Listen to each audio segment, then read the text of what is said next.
रंगापुर नाम का एक गांव था जहां भोलानाथ अपनी पत्नी काव्य और अपने बच्चों के साथ रहा करता था। भोलानाथ एक कंजूस व्यापारी था। वो शहर से कपड़े लाकर गांव में बेचा करता था। अरे भाग्यवान, कहाँ हो तुम? और मेरी चाय कितनी देर में आएगी? लाती हूँ बाबा, लाती हूँ। सुबह हुई नहीं कि आपकी चाय की चुस्की का ड्रामा शुरू। काव्या भोलानाथ को एक ट्रे में चाय लाकर देती है जिसमें कई सारे बिस्किट्स और कई सारे वेफर्स भी रखे हुए थे। अरे ये किसकी शादी से लेकर आई हो? इतने सारे बिस्कुट्स और इतने सारे वेफर्स कहाँ से लेकर आ रही हो? आज मैंने आपको बताया था ना कि मेरे दूर के मामा जी आज हमारे घर पर दावत के लिए आने वाले हैं। इस वजह से मैंने आज अच्छे अच्छे पकवान और अच्छी अच्छी व्यवस्था की है। पर भाग्यवान, तुम्हारे पास इतने पैसे कहाँ से आए? तुमने तो सारे पैसे बैंक में जमा करा दिए थे। जी, मैंने तो आपके पूरे 1000 रुपए निकाल लिए। अच्छा नहीं लगता ना कि मेहमान घर पर आए और उनका स्वागत रूखे सूखे तरीके से हो। क्या कहा? 1000 रुपए? इतने सारे पैसे तुमने खर्च कर दिए? हे भगवान, मैंने पूरे 3 दिन की कमाई अपना पेट काट काट कर कमाई थी और तुम हो कि चाय पकवान बना रही हो।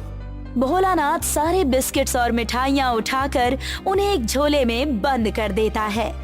मैं जा रहा हूँ इन फालतू की चीजों को दुकान में वापस करने, और मुझे इन सब से कोई नहीं रोक सकता। भोलानाथ दुकान जाकर सारी चीजें वापस कर देता है जिससे काव्या को बहुत ज्यादा बुरा लगता है। क्या फायदा इनकी इतनी कमाई का? खुद का परिवार मनपसंद खाना भी नहीं खा पा रहा है। मैं अपने बच्चों को लेकर मायके चली जाऊंगी। मुझे नहीं रहना इस घर में इनके साथ। काव्या अपने बच्चों को लेकर अपने मायके चली गई और भोलानाथ घर पर अकेला हो गया।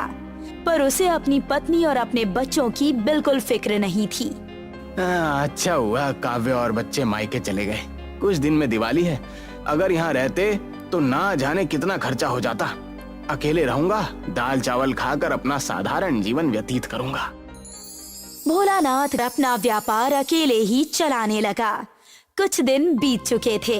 भोलानाथ का कपड़े का व्यापार ठप होने के कगार पर आ गया था।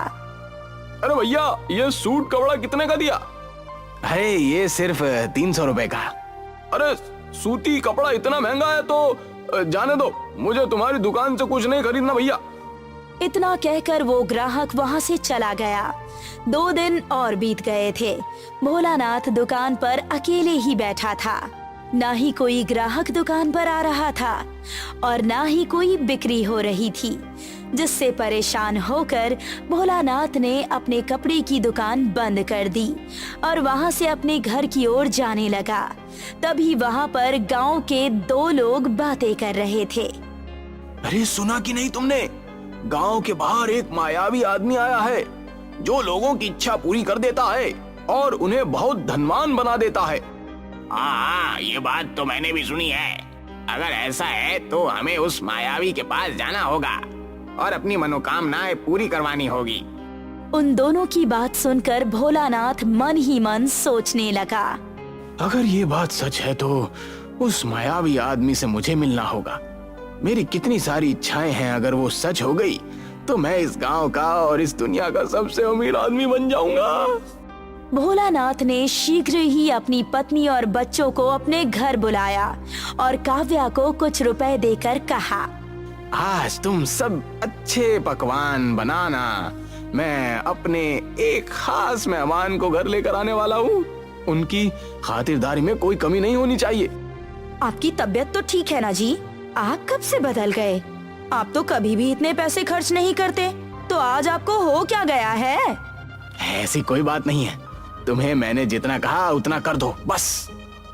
भोलानाथ अपने गांव के जंगल में जाकर रुक गया और उस मायावी आदमी को ढूंढने लगा। देखते ही देखते भोलानाथ को एक आईने का घर नजर आया, जिस घर के बाहर एक सुंदर व्यक्ति ध्यान में लीन नजर आ रहा था। लगता है ये मायावी आदमी वही है जिसकी सभी बातें कर रहे थे। मैं जाके उसे अपनी चिकनी चुपड़ी बातों में फंसाता हूँ और माला माल हो जाऊंगा।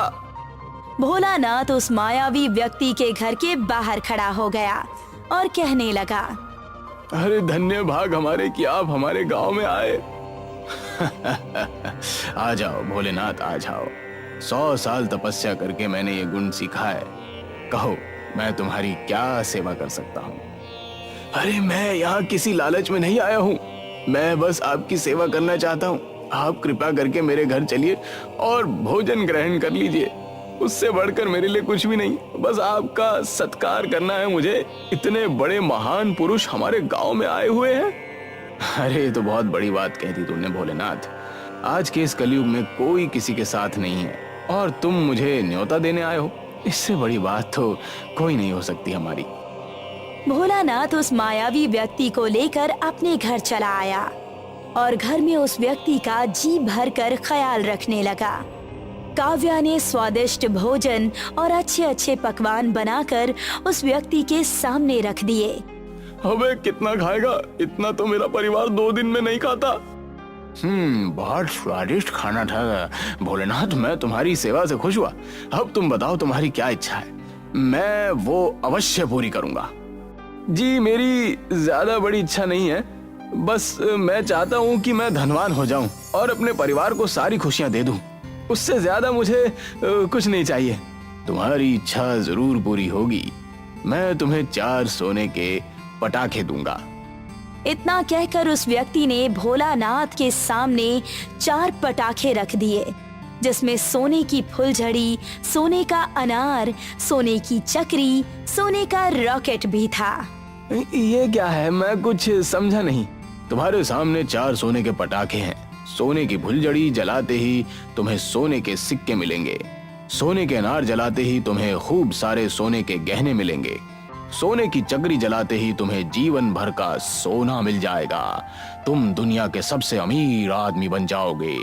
लेकिन सोने के रॉकेट मत जलाना, उससे जलाने से खतरा भी हो सकता है। जी अवश्य, सोने के रॉकेट मैं कभी नहीं जलाऊंगा। इतना कहकर वो सुंदर व्यक्ति वहां से चला गया। सोने के पटाखों को पाकर भोलानाथ बहुत खुश था। अजी, हमारे पास तो पहले से ही इतना सब कुछ है, हमें इन सब चीजों की क्या आवश्यकता? अरे तुम चुप रहो और मेरे बीच में दखल अंदाजी मत करो। भोलानाथ उन पटाखों को लेकर अपने घर के बाहर चला गया और सबसे पहले सोने की फुलझड़ी जलाने लगा। उसने जैसे ही सोने की फुलझड़ी जलाई, उसमें से 2 सोने के सिक्के निकले, जिसे देखकर भोलानाथ बहुत खुश हुआ। इन सिक्कों को मैं काव्या को दे दूंगा, इन्हें तुड़वा कर अपने लिए वो गहने बनवा लेगी। अब मैं सोने का अनार जलाऊंगा। और क्या था, सोने के लालच में वो सोने का अनार जलाने लगा। सोने का अनार जैसे ही जला, उसमें से कई सारे सोने के गहने निकलने लगे, जिन्हें पाकर भोलानाथ बहुत खुश हो गया। अब मैं इस दुनिया का सबसे अमीर आदमी, मुझे अब संपत्ति, धन और बल में कोई भी नहीं हरा सकता। पैसों और सोने का लालच भोलानाथ की आंखों में इस कदर सवार था कि भोलानाथ ने तुरंत ही सोने की चक्री में भी आग लगा दी। जैसे ही सोने की चक्री जली, वो चक्री घूमते घूमते भोलानाथ को एक अलग ही महल में ले गई। उस महल में हर तरफ सोना ही सोना था। इस महल और इस सोने का मैं इकलौता मालिक हूँ। मैं दुनिया के किसी भी कोने में अपना संसार सुखी से शुरू कर सकता हूँ। और अभी भी मेरे पास सोने के रॉकेट बचे हुए हैं, मैं इसे भी जला दूंगा।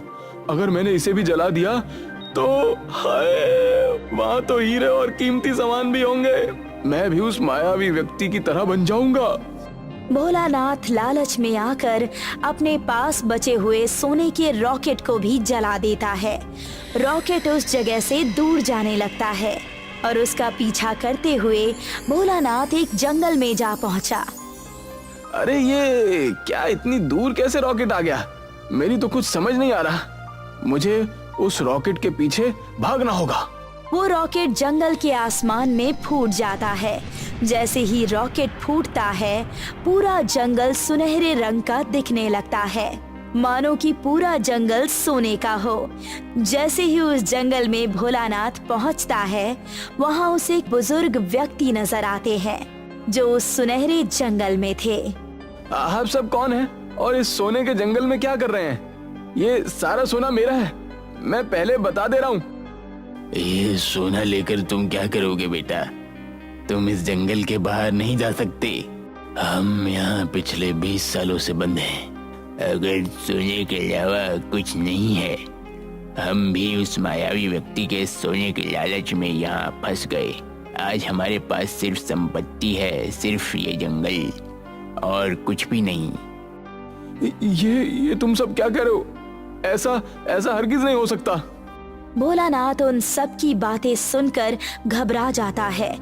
जैसे ही वो सोने के जंगल के बाहर जाने की कोशिश करता है, वो एक अदृश्य दीवार से टकराकर गिर जाता है और भोलानाथ लाचार होकर वहीं रह जाता है। तुम्हारे पिताजी अब तक नहीं आए? मेरा तो बहुत जी घबरा रहा है। न जाने कहाँ होंगे वो। जरूर वो किसी मुसीबत में होंगे। काव्या घर के बाहर निकली और उसने देखा कि फुलझड़ी अनार और चक्री जलकर फूट चुके हैं। वो समझ गई कि भोलानाथ ने सोने का रॉकेट भी जला दिया है और वो उसी मायावी आदमी के पास चली गई। मुझे पता है कि आपने ही मेरे पति के साथ कुछ किया है। आप क्यों मेरा सुहाग उजाड़ना चाहते हैं? कृपा कीजिए, मुझ पर रहम कीजिए। अरे भोलेनाथ अपने किए पर ही पछता रहे हैं। जब उन्हें अपनी गलती का एहसास हो जाएगा, वो खुद ब खुद अपने घर आ जाएगा। दूसरी तरफ उस सोने के जंगल में भोलानाथ को अपनी गलती का एहसास हो गया और उसी क्षण भोलानाथ अपने घर के बाहर आ गया और उसके हाथ में कुछ भी नहीं था। अपनी पत्नी काव्या को पाकर भोलानाथ बहुत खुश हुआ। मेरे इसी लालच की वजह से मैं आज मुसीबत में जा पहुंचा। मैंने कभी नहीं सोचा था कि असली धन और कोई नहीं बल्कि मेरा परिवार है। आज के बाद मैं अब से किसी भी लालच या बुरी जगह नहीं जाऊंगा और ना ही मैं उनके झांसे में फंसूंगा। राजा नाम का लड़का अपने माता पिता के साथ एक झोपड़ी में रहा करता था। उसके पिता अशोक बेरोजगार थे। उनके पास कोई काम नहीं था। उनकी आर्थिक दशा भी अच्छी नहीं थी।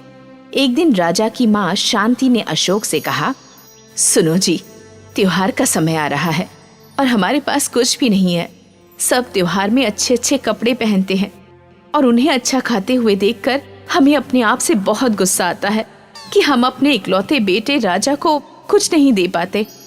हाँ शांति, तुम सही कह रही हो। काम काज तो अब रहा नहीं। मैं तुम्हारा पेट ही सही से नहीं भर पाता तो तुम्हारे लिए अच्छे कपड़े कहाँ से ले पाऊंगा। इतने में राजा दौड़ता हुआ आता है।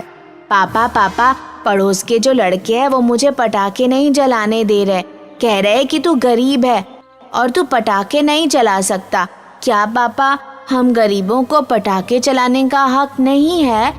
मुझे भी पटाखे चाहिए। बेटा, हम पटाखे जरूर जलाएंगे।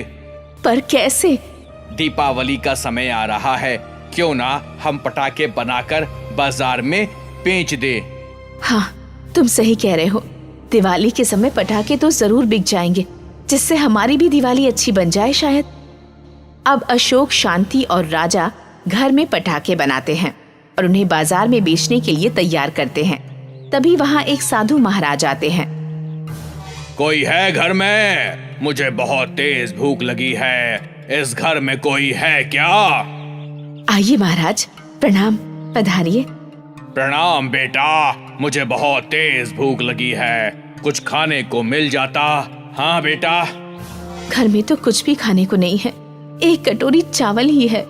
इसी की खीर बनाकर साधु महाराज को खिला देती हूँ। घर से कोई साधु महाराज भूखा जाए, त्योहार पर ही अच्छा नहीं लगता। आइए महाराज, मैं आपको खाना खिला देती हूँ। बहुत बढ़िया बेटा, तुम्हारा ईश्वर भला करे। आज तो मेरी आत्मा ही तृप्त हो गई बेटा। शांति एक कटोरी चावल की खीर बनाकर साधु महाराज को खिलाती है। साधु महाराज प्रसन्न हो जाते हैं और वो उनकी सेवा भी करती है। वाह बेटा, बहुत अच्छी खीर बनाई है। भगवान तेरे को दिन दुनी रात चौगनी तरक्की दे। तेरा दिल बहुत नेक है, तू ईमानदार है। भगवान तेरे साथ हमेशा अच्छा ही करेगा। ऐसा कहकर साधु महाराज वहाँ से चले जाते हैं। तभी उस रात तेज आंधी तूफान आता है और उनकी झोपड़ी में से पानी टपकने लग जाता है और घर में पानी भरने लगता है। अरे ये क्या? हमारी झोपड़ी से पानी, इतनी तेज आंधी और तूफान कहाँ से आ गया? बारिश ने तो आज हद ही कर दी। हमारे सारे घर में पानी भरने लगा है। अरे शांति, ये क्या हो गया? हमने इतनी मेहनत से पटाखे बनाए थे और सारे के सारे भीग गए। ये तो सारे खराब हो गए। हमारी मेहनत पर पानी फिर गया। अब हमारा सपना कभी पूरा नहीं हो पाएगा। पापा, अब हम क्या करेंगे? अब तो हम उन्हें बचा भी नहीं सकते। अब हमारी दिवाली नहीं बनेगी क्या? बेटा, जैसी ईश्वर की मर्जी, उसके आगे हम क्या कर सकते हैं? अगर उसने यही सोचा है तो फिर यही सही। शांति, अशोक, राजा तीनों उदास हो जाते हैं। अशोक अपनी झोपड़ी के आगे सिर पकड़कर बैठा हुआ होता है। तभी साधु महाराज वहां आते हैं, जो उसकी झोपड़ी में खाना खाकर गए होते हैं। अरे बेटा, तुम किस चिंता में बैठे हुए हो? सब ठीक तो है ना? साधु महाराज प्रणाम, पर मैं तो बर्बाद हो गया। महाराज, मेरी सारी मेहनत पर पानी फिर गया। अब कुछ नहीं हो सकता। क्या हुआ बेटा? कल तो सब कुछ ठीक था। तुमने मुझे भरपेट खीर खिलाई थी और आज तुम सड़क पर बैठे हो। मुझे बताओ क्या बात है? क्या मैं तुम्हारी कुछ मदद कर सकता हूँ? महाराज, मैंने और मेरे परिवार ने बहुत मेहनत से दिवाली पर बेचने के लिए पटाखे बनाए थे, पर आंधी तूफान आने के कारण वो सारे खराब हो गए। अब मैं उन्हें बेच नहीं सकता और रोजगार का कोई चारा नजर नहीं आता। अब समझ में नहीं आ रहा है कि मैं क्या करूं। बस इतनी सी बात है बेटा, तो चिंता मत करो, मैं सब कुछ ठीक कर दूंगा। बस तुम देखते जाओ।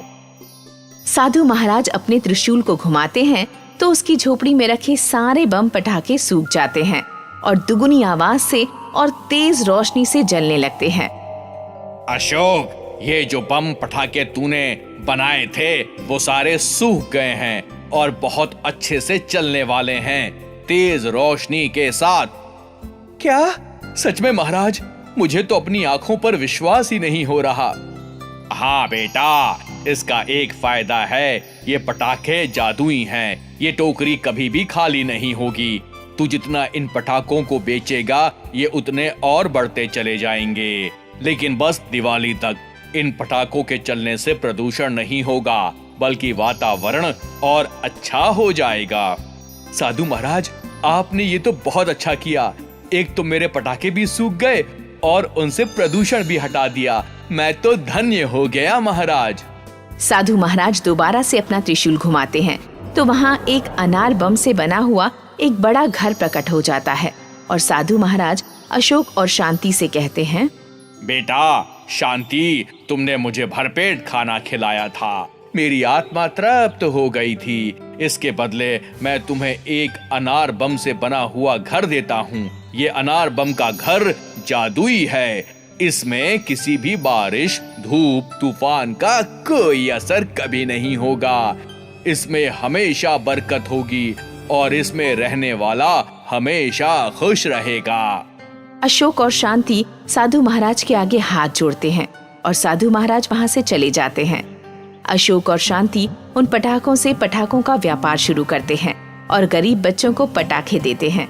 सभी को मुफ्त पटाखे बांटते हैं, जिससे वो अमीर हो जाते हैं।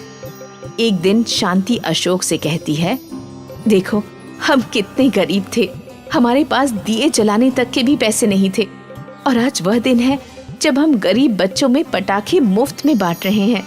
इन पटाखों ने तो हमारी जिंदगी ही बदल दी। हाँ शांति, तुम सही कह रही हो। तुमने जो नेक भाव से उस साधु महाराज की सेवा की थी, उसी से प्रसन्न होकर साधु महाराज ने हमारी जिंदगी बदल दी। देखो आज हमारा बेटा राजा कितनी अच्छी तरह से दिवाली मना रहा है।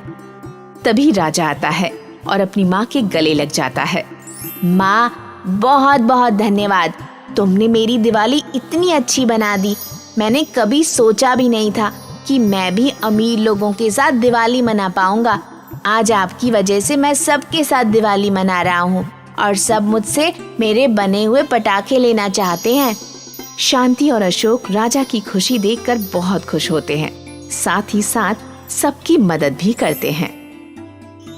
एक कस्बे में मदन अपनी पत्नी के साथ रहता था। मदन का दूसरा विवाह निमिता के साथ हुआ था। मदन के दो बेटे थे, सिब्बू और वीरू। लेकिन निमिता अपने बेटे सिब्बू को ही प्यार करती थी। वीरू पढ़ाई के साथ साथ खेती में पिता का हाथ बटाता था। सिब्बू आराम से बैठकर दूध पी रहा था और वीरू पढ़ाई कर रहा था। तभी वहाँ निमिता आई। अब शाम हो गई है, अब तो खेत पर चल जा, या हमेशा ये किताब ही पढ़ता रहेगा। माँ, पढ़ना भी जरूरी है। ये किताब खाने को ना देंगी। माँ, सिब्बू को तो कोई काम नहीं है, इसको खेत पर भेज दो। तुझे हमेशा सिब्बू से ही जलन क्यों रहती है? चुपचाप चला जा, सिब्बू खेत में जाएगा तो काला पड़ जाएगा। ठीक है, मैं जा रहा हूँ। क्या मैं बाइक ले जाऊँ? नहीं, पैदल ही जा, कोई विदेश थोड़ी जा रहा है जो बाइक से ही जाएगा। वीरू कुछ नहीं बोला, किताबें बंद की और खेत पर चला गया। एक दिन सुबह सुबह वीरू को घर का सामान लेने के लिए शहर जाना था। पापा, मुझे बाइक चाहिए, पैदल इतना सारा सामान कैसे लेकर आऊँगा? मैं तो अब इस घर में कुछ नहीं हूँ, तू अपनी माँ से पूछ ले। हाँ, मुझे ही बुरा बनाओ। माँ, दे दो ना बाइक मुझे। निमिता कुछ बोल पाती, लेकिन उससे पहले ही सिब्बू बोल पड़ा। माँ, मेरी बाइक किसी को मत देना, ये तो साइकिल लेकर भी जा सकता है। मुझे बाइक से मैदान में खेलने जाना है। मैदान तो गांव में ही है, तू तो ऐसे भी जा सकता है, लेकिन मैं इतना सारा सामान कैसे लेकर आऊँगा? तू हर समय मेरे बेटे को देखकर चिढ़ा मत कर। जा, कैसे भी जा, बाइक नहीं मिलेगी। वीरू को बाइक नहीं मिली और आज भी उसे साइकिल से ही घर का सामान लेने शहर जाना पड़ा। सिब्बू माँ के लाड प्यार के कारण बहुत बिगड़ गया था, इसलिए वह घर में और खेत में कोई काम नहीं करता था और वह स्कूल भी नहीं जाता था, जबकि वीरू कॉलेज में पढ़ने जाता था। वीरू को आज कॉलेज के लिए देर हो रही थी। अब घर में बाइक मांगूंगा तो कोई नहीं देगा। कॉलेज यहाँ से 25 किलोमीटर दूर है, अब मुझे साइकिल से ही जाना होगा। छुट्टी कर लेता हूँ, लेकिन कॉलेज जाना भी आज बहुत जरूरी है। वीरू ने साइकिल बहुत तेज चलाना शुरू कर दिया, लेकिन कॉलेज पहुँचने से पहले ही उसकी साइकिल का टायर पंक्चर हो गया। ओह, इस साइकिल को भी अभी पंचर होना था। चलो, साइकिल को पैदल ही लेकर चलता हूँ, आते में कोई इंतजाम कर लूँगा। वीरू साइकिल को पैदल लेकर जाने लगा और कुछ देर में वह कॉलेज भी पहुँच गया, लेकिन वो बहुत लेट हो गया था और धूप बहुत तेज थी। कुछ लड़के बाहर ही खड़े थे। यार, इन गरीब लोगों को कॉलेज में एडमिशन कौन देता है? ना जाने क्यों ही बुलाते हैं ऐसे लोगों को यहाँ पर। ना इनको कपड़े पहनने का सलीका है और ना इनके पास पैसे हैं। गरीब साइकिल से ही चले आते हैं। बिल्कुल सही बोला तू। इन जैसे लड़कों की वजह से ही कॉलेज की रेप्यूटेशन भी खराब हो रही है। हाँ, चल चलते हैं, हमें क्या, हमें तो प्लेसमेंट लेनी है। कल ये लड़के हमारे लिए चाय सर्व करेंगे। लड़के ये बात कहकर चले गए, लेकिन वीरू के मन पर इन बातों का बहुत असर पड़ा। वीरू की आंख से आंसू आ गए। वीरू कॉलेज से घर आ रहा था। रास्ते में एक बांस का जंगल था। वीरू वहीं रुक गया। समझ नहीं आ रहा कि क्या है। अब मैं कुछ देर यहाँ बैठ जाता हूँ। वीरू बांस के पेड़ के नीचे लेट गया और उसने पेड़ की ऊंचाई को देखा। उसके मन में एक ख्याल आया। सब लोग मजाक बनाते हैं, अब मुझे खुद से पैसे कमाकर बाइक लेनी होगी। मैं ये बांस काटकर बाजार में बेचूंगा और पैसे जोड़कर बाइक ले लूंगा। वीरू ने थोड़ी सी लकड़ी काटकर साइकिल पर रख ली और उन्हें घर ले गया। तभी उसके दिमाग में कुछ इन्वेंट करने का आइडिया आया और उसने बांस से एक बाइक बनानी शुरू कर दी। वीरू अपनी बाइक बनाने में लगा था, तभी वहाँ निमिता आ गई। खेत के काम से बचने के लिए तू ये फालतू काम कर रहा है? माँ, ये फालतू काम नहीं है, मैं एक बम्बू बाइक बना रहा हूँ। तू अब इतना छोटा नहीं है कि तुझे ऐसे खिलौनों की जरूरत पड़े। माँ, मन बहलाने दो बेचारे को। इसके नसीब में तो बाइक है नहीं, तो कम से कम उसका ख्वाब ही सही। हाँ सिब्बू, तो बिल्कुल सही कह रहा है। वीरू ने सभी बातों से ध्यान हटाकर 2 दिन बाइक बनाने में लगा दिए। बांस की लकड़ी अब बाइक का रूप लेने लगी थी। यह देखकर सिब्बू की चिंता बढ़ने लगी। अगर इसने बाइक बना दी तो मेरी इज्जत कम हो जाएगी, इसलिए मुझे अब कुछ न कुछ तो करना होगा। सिब्बू ने बाइक को नष्ट कर दिया। यह देखकर वीरू को बहुत दुख हुआ, लेकिन उसने हिम्मत नहीं हारी और वह जंगल में जाकर ही बाइक बनाने लगा, जिसमें वह कामयाब भी हो गया। कॉलेज में प्लेसमेंट का दिन था। वीरू सुबह सुबह तैयार हो गया। बेटा, जो भी पूछे तू अच्छे से बताना और नौकरी ले लेना, तेरी मेहनत कामयाब होगी। जी पापा जी। आज साइकिल रहने दे, बाइक ले जा। लेट हो गया तो नौकरी ना मिलेगी। नहीं, मैं पैदल जाऊंगा।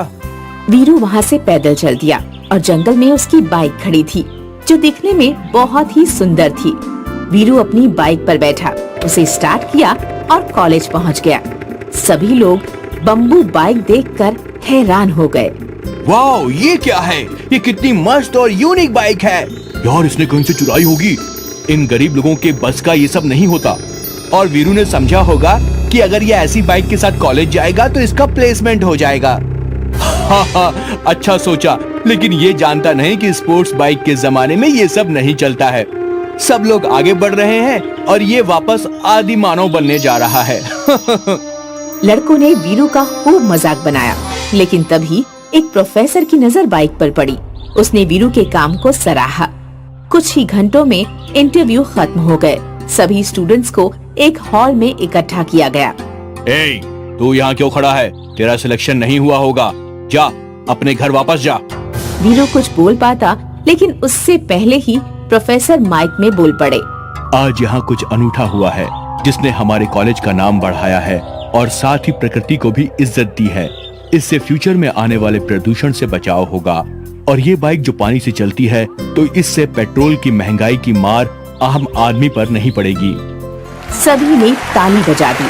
और हमारे कॉलेज के नाम को ऊंचा करने वाले स्टूडेंट का नाम है वीरू, जिसे एक कंपनी ने बहुत अच्छे पैकेज पर अपनी कंपनी में बम्बू बाइक बनाने के लिए नियुक्त किया है। सभी लोगों ने वीरू के लिए तालियां बजाई। वीरू को पुरस्कार मिला। वो बम्बू बाइक से घर आया और सारी बात बताई। यह सुनकर पिता मदन को बहुत खुशी हुई। माँ और भाई को पछतावा हुआ। आसपास के गांव में वीरू के ही चर्चे होने लगे। सभी लोग बम्बू बाइक देखने आने लगे।